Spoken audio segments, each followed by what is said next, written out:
Alright guys, what we're going to do today is we're going to do some heads-up competition between my Vic Jr. Tall that I've had since early 90s.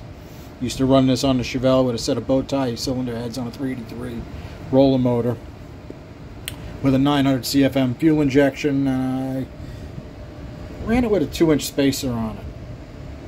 It ran really well. I mean, single planes work really well when they're not fighting for a vacuum signal on a carb, right? If you're running a carb, it's a different ballgame. If you're running on the street, these don't really have the world's best reputation on the street. Now, why?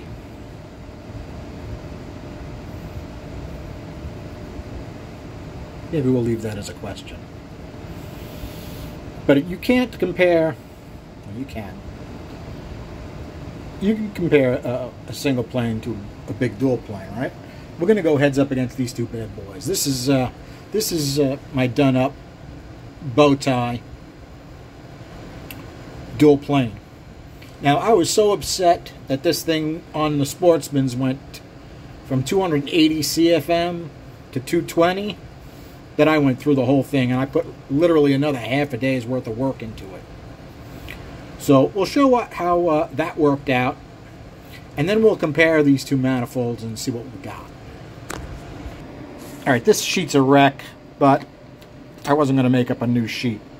So, how'd we do? The check was, I went and I measured everything right after we put them on the Sportsman's heads, right? This is what it was making, where the check is the Sportsman heads, right? Okay, so I tried to make those numbers better. So I got up a little bit here, exactly the same on this one, which was number 3.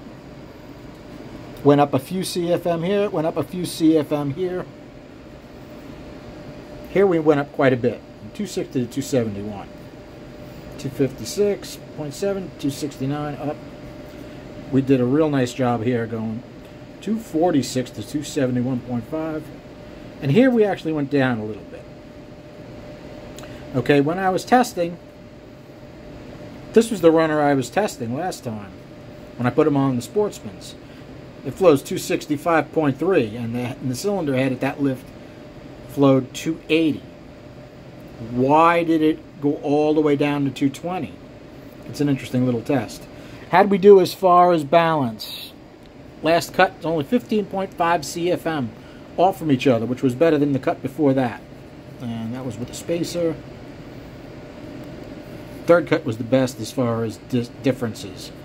But everything went up since then. So for a little more flow, I'll deal with that little bit of offset and CFM from runner to runner. Alright, here's the Victor Jr. Tall. It is cut for a 1206 opening. Okay, this thing has been ported once in the 90s, once years later, I can't remember exactly when. And then I went through it after I put it on the bench and I saw how far off certain runners are, okay? The numbers on the top are from the last time it was ported out. 312.4, 299.2, which is by far my lowest. 317.2, 320.2, 328.2, 324.7, 307.3, 315.8. So I went in and I did my work, and I changed the leading edges a little bit according to the discrepancy from between two cylinders this way, right? From cylinder to cylinder here, there's not a lot you can really change on this. I mean, I could have done some work to it, but it's relatively a mild curve there, so that's going to be tough to do. Okay? Some of these runners are really thick. I don't know if I can get in there and see that. You can see how thick that runner is? Yeah, I could spend a couple hours and thin that down, but that's what you really need to do is you need to worry about your taper more than how thick the runner is. Okay, and my taper is pretty good. You know, as it's coming down the runner, your area should progressively get slightly larger. That's super important. Very tough to do on a dual plane. Okay. So, how'd we do on our second cut? Well, we went from 312 to 316, 309, 229 to 309.5, 317.2 to 323.1, 320.2 to 325.1. They all went up a little bit, right? Other side. Actually went down a tiny amount. 1/10. 324.7 to 328.2. Nice to see how close those two are, right? Wish they were all like that. 307.3 to 312.2. 315.8 to 321.4. Now, the way it was, they were off 29 CFM. After I worked my magic, they were only 18.6 CFM. It seems like more than that, but it's not really that terrible. It's fairly even. In fact, that's quite good. Now, what I'm going to wind up doing is I'm going to wind up retesting the Sportsman's completely done, because I've just about had it with them. And then I'll bolt this bad boy on and see what we got. And then we'll bolt this bad boy on and see what we got. And we'll notice the difference. And you can put in the comments how you think that's going to happen, what's going to happen. I'm going to flip these over and you guys can take a good look at what's done. The iron bow tie did not get any more work inside the plenum. I strictly did curves this way, where the air would like to come out a little bit further here. Okay, so I did curves like that on all the runners, which made it a little bit better. For some reason, even stock GM stuff, what they do is they fill in the port over here and narrow down the top. Now that may be because a lot of the flow is on the bottom of the port. I don't know. But a lot of that metal had to come out in order to get better curves on these. And as you can see on the flows, we did better on just about everything. Let me flip these over, you guys can see. Okay. I did not change these. These are really still a 1204.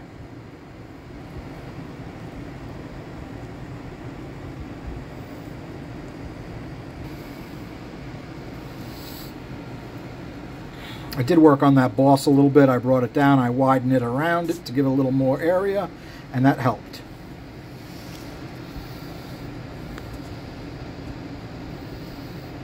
Okay, someone's going to ask what burr you used on this. That one looks a little on the... That one doesn't really look great. That looks like a lot of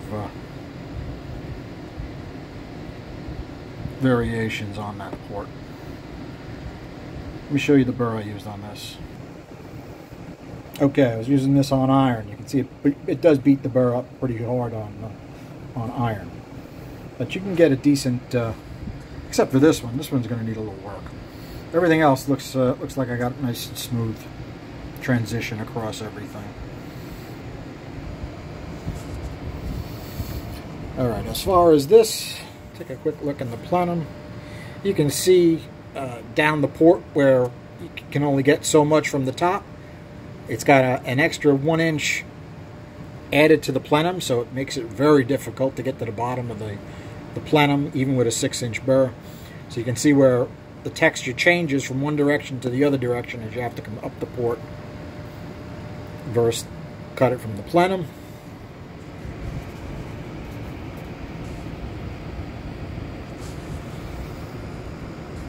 Quite a lot of radius on the top. I also changed that according to the flows, adding some more radius to the ones that were a little bit hurting. Now this has got cut for a gasket at 1206, and that was my 90s work. You can see it's a little jagged. And you can see I used a fairly rough texture on these. Now, because it's aluminum, the burr bites into it a little bit differently than wood iron. So I wasn't able to use the same burr on this, because I was not able to get anything even remotely respectable out of it. And I want it to be super rough, because good chances I'll be using this again on the Chevelle with fuel injection, throttle body fuel injection probably. And the burr I used on this is this high helix. Now the high helix is nice because if you just wind up using the tip, it bites and jumps around a lot less, which is good for all the way deep in the plenum.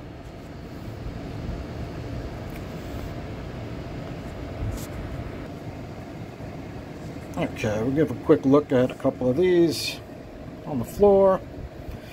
Now, because it's an X manifold, you can see how steep this turn is right here. Really steep turn. Very difficult to get the air to flow around that edge. So pulling that wall towards the exit doesn't help. It actually hurts. Deepening this turn here does help, but you're limited because there's only so much casting in the way. Plus you have to pay attention to your taper. So there's a lot of things you really need to look at before you go and hammer one of these. Okay, other side. I've got that X on there because that was by far the lowest flowing port. So we got that one to come up 9 CFM, which isn't too terrible. And I'll take a plus 9 CFM anytime I can get it. But you can see the reason it's down low is look how tight that turn is. See how tight that turn is versus this one? It's a huge difference. Right? Now I'm sure on the more modern manifolds that's a lot better than these. Even that turn's quite a bit better. Right?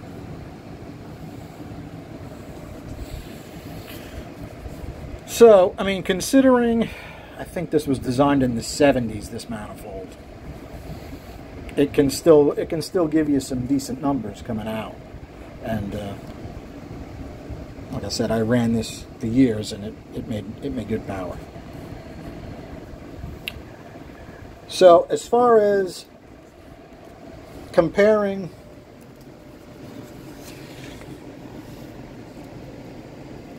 our single plane versus our dual plane, right? We're averaging what, about 260 on that, and this is more like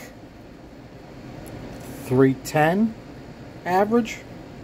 I mean, I can calculate that. You guys can calculate that out for me. But yeah, that's a noticeable difference. The other huge point we need to make is how the carb feeds these two manifolds and why they're radically different.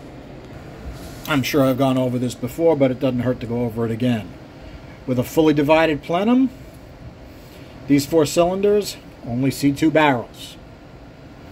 That's why a lot of guys love to put a spacer on these, because right away they're going to pick up a little top end. They probably pick up 5 to 10 horsepower up top.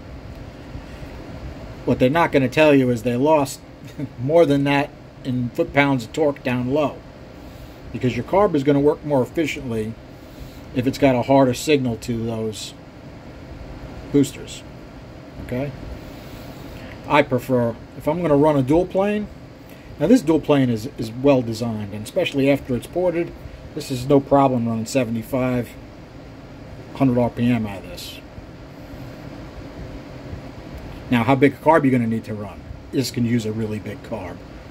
As a matter of fact, the guy that's interested in this saw the last video, and he's like, Charlie, how big a carb do I need? I'm like, I don't know, 1050, 1100.